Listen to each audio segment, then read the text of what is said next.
철이 든다는 말을 하죠. 그 사람이 성장하면서 아이가 철이 든다라는 말을 하는데 사람에게만 해당되는 게 아닙니다. 자연도 철이 듭니다. 그 철이라는 말은 이 절이라는 말이거든요. 계절, 절자. 그러니까 여름철 그러잖아요. 여름이라는 계절을 여름철 그러잖아요. 그래서 철은 절이란 말이에요. 절에서 온 말이에요. 자연이 철이 드러나죠. 봄이, 겨울에 나무가 앙상한데 봄이 되니까 싹이 이렇게 나오죠. 그 봄철이 드러나죠.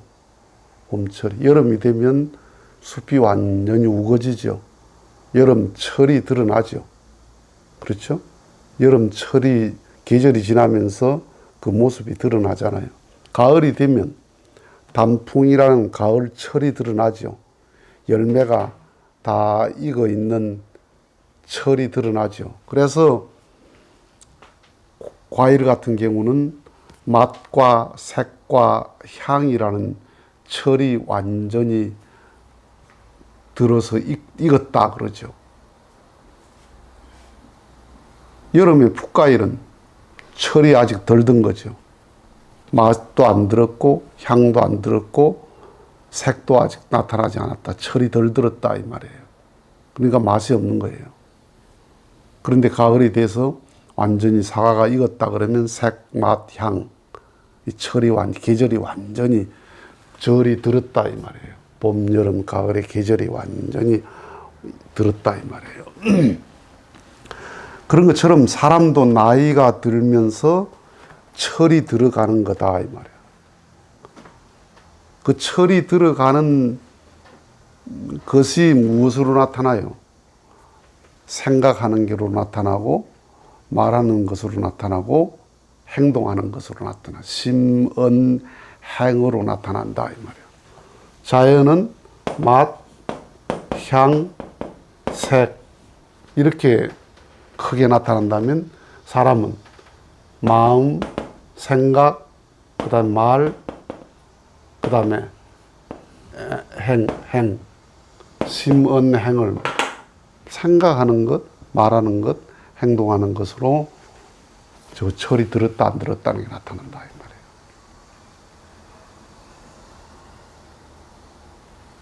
그래서 심언행이 요게 일치가 되면 이게 일치가 되면 익었다 이러고 마찬가지로 이게 일치가 되면 참 철든 사람이다.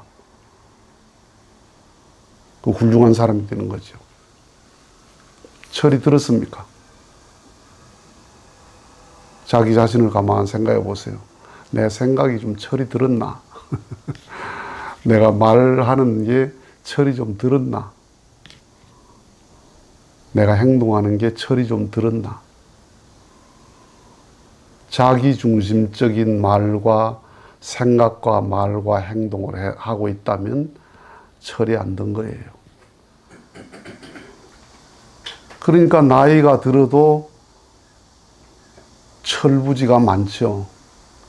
철부지라는 말이 그게 절부지거든, 절부지.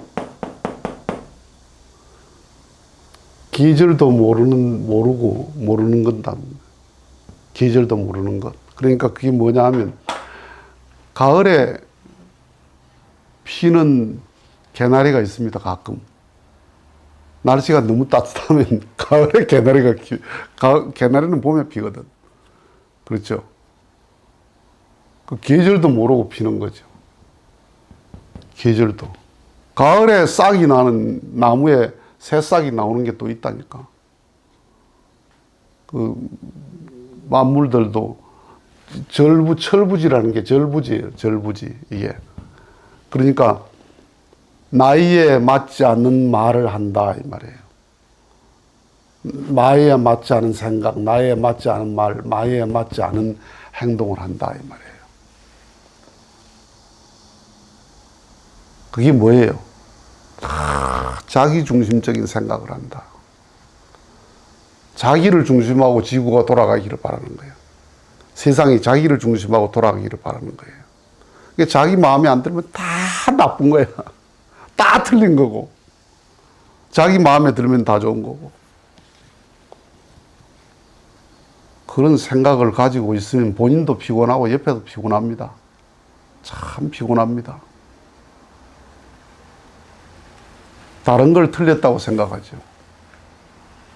다른 것과 틀린 건 다른 거예요. 너하고 나하고 다른 것. 예를 들면 이것이 이것보다 짜다. 이 말은 진리란 말이에요. 이건 분명히 싱겁고 이건 짜야. 이것이 이것보다 짜다. 이건 진리인데 이것은 짜다. 이건 진리가 아니에요. 그건 제 주장이지. 그렇죠? 이것이 이것보다 길다. 이것은 진리예요. 그건 비교해서 그러니까. 근데 이건 긴 거다. 아니다. 그건 짧은 거다. 그건 둘 다 틀린 말이에요.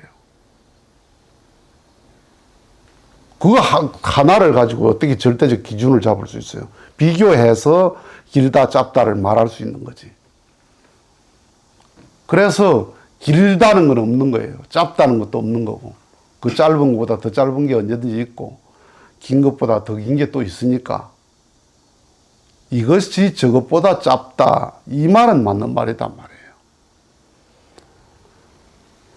그러니까 자기중심적인 그 속에 딱 빠져 있으면 나이가 50이 되고 60이 돼도 철부지다 말이에요. 철부지.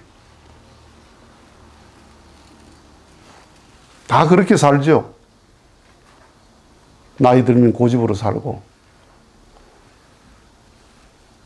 신앙하는 사람들, 사상하는 사람들이 다 자기중심적 생각에 더 빠져 있죠. 자기중심적 생각. 자기중심적 생각 속에서 상대방을 비난하죠. 다 매도하죠. 어린 아이가 터무니없는 억지를 부려도 어린 아이는 제가 정당한 억지를 부리고 있는 겁니다. 왜? 그 수준은 그래. 그 수준에서는 그렇게 할 수밖에 없어. 그보다 높은 수준에서 보니까 터무니가 없는 거지. 그 수준에서는 터무니가 있는 거예요. 이유가 있는 거예요. 우는 아이가 이유 없이 우는 애가 어디 있어?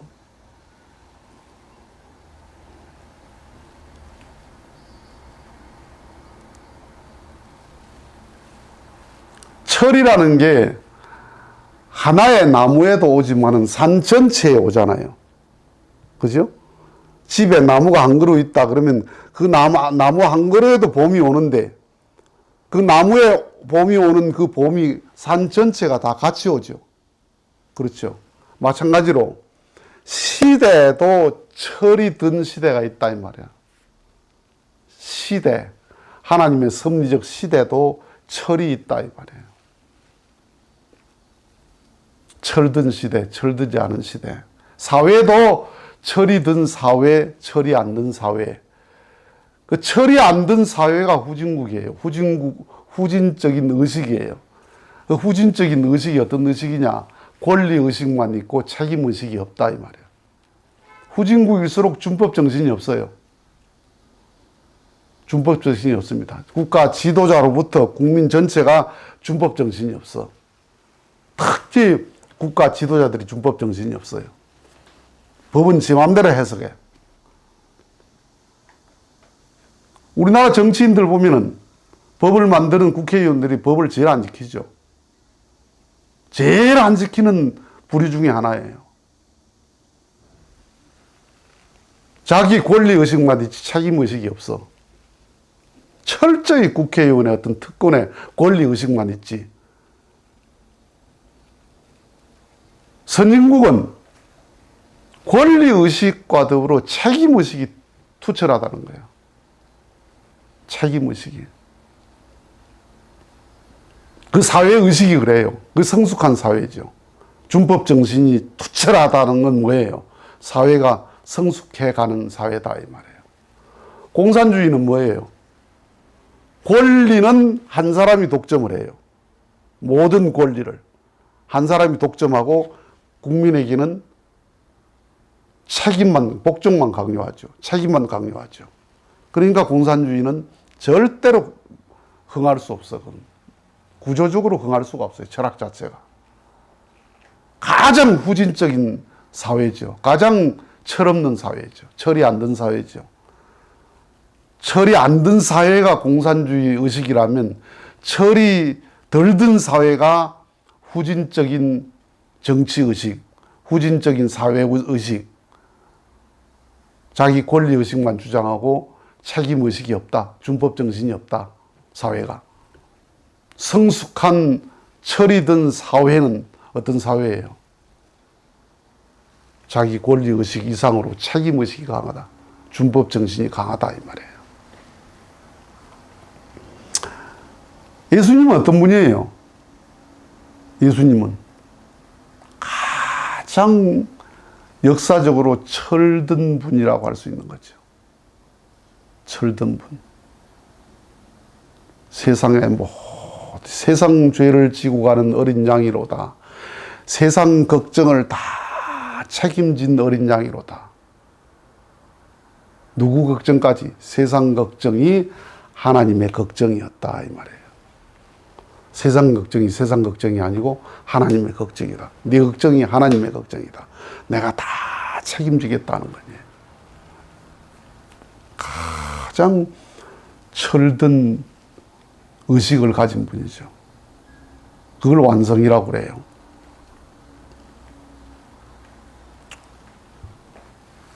철이 얼마나 들었습니까? 철이 나중심적 생각과 말과 행동에서 얼마나 넘어섰습니까? 얼마나 전체적 의식을 가지고 삽니까?